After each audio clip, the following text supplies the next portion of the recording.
ప్రభుత్వ ఏదైనా ఉంది అంటే అది కూడా మనం కూడా గొప్పగా చెప్పుకోవచ్చు. ఎందుకంటే డాక్టర్ బిఆర్ అంబేద్కర్ గారు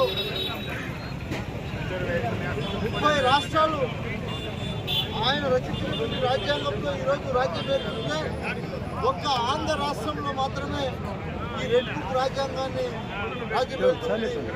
దీనంతా కూడా అరికట్టాలంటే ప్రజలు మీరు గమనించాలి.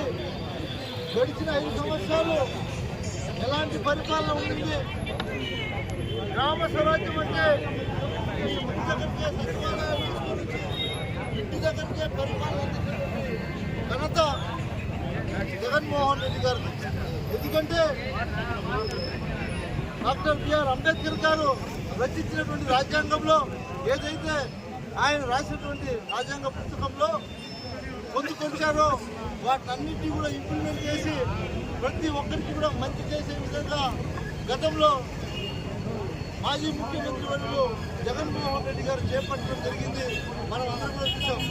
కానీ ఈరోజు ఈ రాష్ట్రంలో అలాంటి పరిస్థితి లేక అందరినీ కూడా విభజిస్తూ ఈరోజు మీరు గమనించాలి.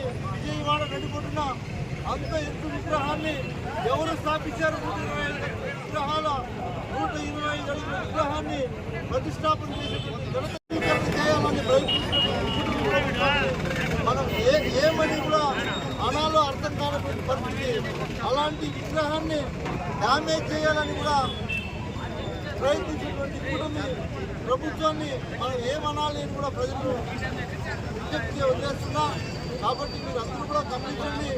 ఖచ్చితంగా ఏదైతే ఎస్సీలు కావచ్చు, మైనార్టీలు కావచ్చు, అట్టడుగు వర్గాలు ఎవరైనా సరే వాళ్ళందరికీ మంచి జరగాలి అంటే ఖచ్చితంగా మళ్ళీ డాక్టర్ బిఆర్ అంబేద్కర్ గారి రాజ్యాంగం రావాలంటే మళ్ళీ మనం వైఎస్ జగన్మోహన్ రెడ్డి గారిని ముఖ్యమంత్రి చేసుకోవాల్సినటువంటి బాధ్యత మన అందరి మీద ఉంది తెలియజేసుకుంటూ డాక్టర్ బిఆర్ అంబేద్కర్ గారికి ధన్యవాదాలు తెలియజేసుకుంటూ